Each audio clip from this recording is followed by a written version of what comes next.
Hi friends, welcome to Telugu education tips YouTube channel. Friends, ఇవాళ వీడియోలో నేను మీతో డిస్కస్ చేయబోతున్న టాపిక్ ఏంటంటే మనకు ఈ యొక్క తెలంగాణ పాలిసెటికి సంబంధించి మనం కౌన్సిలింగ్కి వెళ్ళాలి అని చెప్పి వాళ్ళు ఏమైనా మనకు కాల్ లెటర్స్ కావచ్చు, లేదంటే కాల్ చేసి చెప్పడం కావచ్చు, ఇలాంటివి ఏమైనా జరుగుతాయా అని చాలామందికి అయితే డౌట్స్ అయితే ఉన్నాయన్నమాట. ఎందుకంటే మాకైతే కాల్ లెటర్ రాలేదు, మాకు ఎవరు కూడా కౌన్సిలింగ్ అటెండ్ అవ్వమని కాల్ చేసి చెప్పలేదు, అయినా కూడా మేము అటెండ్ అవ్వచ్చా అని కూడా డౌట్స్ అయితే ఉన్నాయన్నమాట. కాబట్టి దాని గురించి అయితే తెలుసుకుందాం. దాంతోపాటు ఈ యొక్క రెసిడెన్స్ సర్టిఫికేట్ గురించి కూడా చాలామంది స్టూడెంట్స్కి అయితే డౌట్స్ అయితే ఉన్నాయి.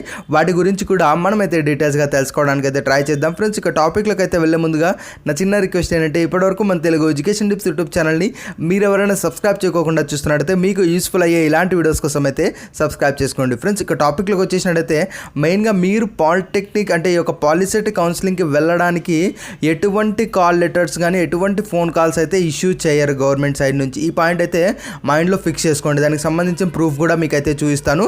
ఇంకా ఏంటంటే ఫ్రెండ్స్, ఇక్కడ మీకు ఎవరైతే ఇంజనీరింగ్ స్ట్రీమ్లో మీకు ర్యాంక్ అనేది వచ్చింటుందో, అంటే నాట్ క్వాలిఫైడ్ అని కాకుండా ర్యాంక్ అని వచ్చింటుంది కదా, అది ఎక్స్ అన్న ర్యాంక్, అంటే మనకు 70,000 కావచ్చు, 1 ర్యాంక్ కావచ్చు, 100 ర్యాంక్, 1000 ర్యాంకు, 10,000, 20,000, 30,000, 70,000, 80,000 ఎంతన్నా ర్యాంక్ రానివ్వండి, మీకు ర్యాంక్ అనేది వచ్చిందా మీరు కన్ఫామ్గా కౌన్సిలింగ్ అనేది వెళ్ళొచ్చు. అది ఎంత ర్యాంక్ అన్నా రానివ్వండి, 1 lakh రానివ్వండి, 1 lakh ప్లస్ అన్నా రానివ్వండి, మీకు ర్యాంక్ వచ్చిందంటే మీరు కౌన్సిలింగ్ అటెండ్ అనేది అవ్వచ్చు అనమాట.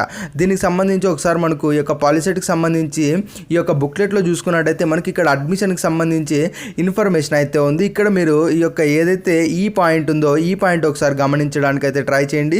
ఫ్రెండ్స్, ఇక్కడ ఈ పాయింట్ మీరు చూసుకున్నట్టయితే call letters to attend the admission camp will not be send, అంటే మీరు ఏదైతే కౌన్సిలింగ్కి వెళ్ళాలో ఆ వెళ్ళడానికి మేము ఎటువంటి కాల్ లెటర్స్ ఇష్యూ చెయ్యము అని వీళ్ళైతే మనకి క్లియర్గా అయితే మెన్షన్ చేశారు.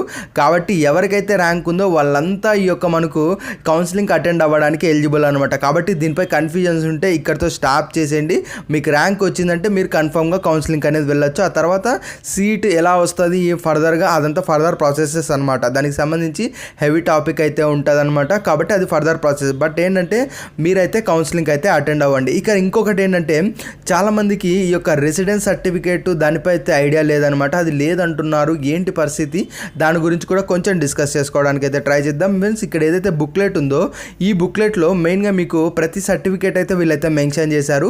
జస్ట్ ఆ పేపర్ మీరు ప్రింట్అవుట్ తీసుకొని దాంట్లో ఫిల్ చేసి మీకు అక్కడ ఎవరికైతే సైన్స్ అడిగారో ఆ సిగ్నేచర్స్ మీరు చేయించినట్టయితే మీకు సర్టిఫికేట్ వచ్చినట్టే అనమాట. ఇక్కడ మెయిన్గా మనం 1 by 1 అయితే తెలుసుకుందాం. మెయిన్గా non municipal area study certificate అనమాట ఇది. దీన్ని ఏదైతే పేజ్ నెంబర్ ఉందో 62, ఈ 62 పేజ్ నెంబర్ మీరు డౌన్లోడ్ చేసుకోనంటే ఈ యొక్క ప్రింట్అవుట్ తీసుకొని దీన్ని అయితే ఎవరికైతే కావాలో దాంట్లో అన్ని డీటెయిల్స్ ఫిల్ చేసి సిగ్నేచర్ చేసుకుంటే సరిపోతుంది అనమాట. ఆ తర్వాత ఇలా మనకు చాలా సర్టిఫికేట్స్ అనేవి ఈ యొక్క పీడిఎఫ్లో అవైలబుల్గా ఉంటాయి. మెయిన్గా మనకు చెప్పుకుంటున్నది రెసిడెన్స్ సర్టిఫికేట్ కాబట్టి ఆ రెసిడెన్స్ సర్టిఫికేట్ కూడా నేను మీకు అయితే వీడియోలో చూపించడానికి అయితే ట్రై చేస్తా. ఒకసారి మీరు ఇక్కడ స్క్రీన్ పైన చూసుకున్నట్టయితే మనకు రెసిడెన్స్ సర్టిఫికేట్ అనేది కనబడిస్తుంది. ఇక్కడ మీరు చూడొచ్చు సర్టిఫికేట్ ఆఫ్ రెసిడెన్స్ అని. ఇక్కడ మీకు ఏదైతే డీటెయిల్స్ అడిగారో ఈ డీటెయిల్స్ అనేది మీరు అన్ని ఫిల్ చేయాల్సి ఉంటుంది అనమాట. ఆ తర్వాత ఈ డీటెయిల్స్ ఫిల్ చేసిన తర్వాత మెయిన్గా మనకు ఇక్కడ రెవెన్యూ డిపార్ట్మెంట్ నుంచి మనకు సిగ్నేచర్ అడిగారు. ఆ సిగ్నేచర్ మీరు చేయించినట్టయితే మీరు కౌన్సిలింగ్లో ఈ సర్టిఫికేట్ తీసుకెళ్ళినట్టయితే మీకు రెసిడెన్స్ సర్టిఫికేట్ ఉన్నట్టు అనమాట. కాబట్టి ఎవరికైతే లేదో వాళ్ళైతే తీసుకోవడానికి అయితే ట్రై చేయండి. దీని పేజ్ నెంబర్ వచ్చేప్పటికి 28th పేజ్ నెంబర్ అనమాట. ఇలా ఇందులో మనకు చాలా సర్టిఫికేట్స్ అనేవి అవైలబుల్గా ఉంటాయి. మీకు ఏ సర్టిఫికేట్స్ కావాలో ఆ సర్టిఫికేట్ తీసుకోవచ్చు.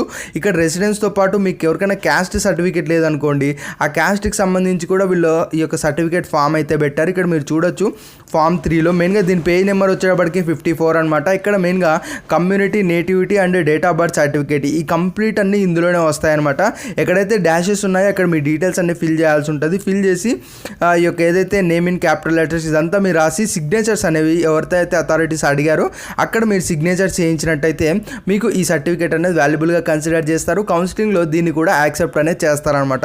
కాబట్టి ఎవరికైతే లేవో వాళ్ళు మ్యాక్సిమం ఈ సర్టిఫికేట్ ఈ యొక్క పేజ్ అనేది మీరు ప్రింట్అవుట్ తీసుకొని అందులో డీటెయిల్స్ ఫిల్ చేసి సిగ్నేచర్ చేయించడానికి అయితే ట్రై చేయండి ఎవరికైతే లేవో. ఇంకా ఇందులో మీరు క్లియర్గా చూసుకున్నట్టయితే మనకు చాలా సర్టిఫికేట్స్ అనేవి అవైలబుల్గా ఉంటాయి.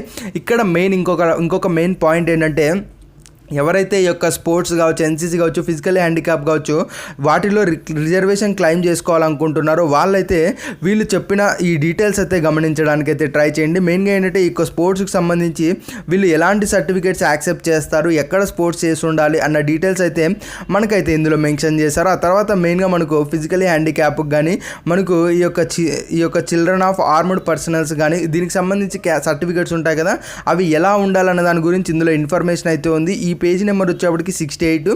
మీరు ఇందులో చాలా అంటే చాలా ఇన్ఫర్మేషన్ ఉంటుంది. దీన్ని మీరు ఒకసారి గమనించి మీకు అన్ని అవైలబుల్గా ఉన్నట్టయితే మీరు కౌన్సిలింగ్ అయితే వెళ్ళొచ్చు. ఇక్కడ గుర్తుపెట్టుకోండి, ఈ సర్టిఫికేట్స్ ఉంటేనే సీట్ వస్తుంది, ఉంటేనే లేకుంటే సీట్ రాదన్న పాయింట్ కాదు. ఉన్నా లేకపోయినా సీట్ అనేది వస్తుంది అనమాట. ఇదైతే ఫిక్స్ అవ్వండి. ఈ యొక్క పీడిఎఫ్ అనేది మీకు డిస్క్రిప్షన్లో లింక్ ద్వారా మీ లింక్ ద్వారా బిల్డ్ చేస్తాను కాబట్టి ఆ లింక్ మీద క్లిక్ చేసినట్టయితే మీకు ఈ పీడిఎఫ్ అనేది డౌన్లోడ్ అయిపోతుంది. మెయిన్గా ఇది ఫ్రెండ్స్ మనం ఇవాళ వీడియోలో అయితే తెలుసుకున్నది. ఫ్రెండ్స్ ఆ వీడియో నచ్చినట్టయితే లైక్ చేయండి. మరి ముఖ్యంగా మన తెలుగు ఎడ్యుకేషన్ టిప్స్ యూట్యూబ్ ఛానల్ని మీరు ఎవరైనా సబ్స్క్రైబ్ చేసుకోకుండా చూస్తున్నట్టయితే మీకు యూస్ఫుల్ అయ్యే ఇలాంటి వీడియోస్ కోసం అయితే సబ్స్క్రైబ్ చేసుకోండి.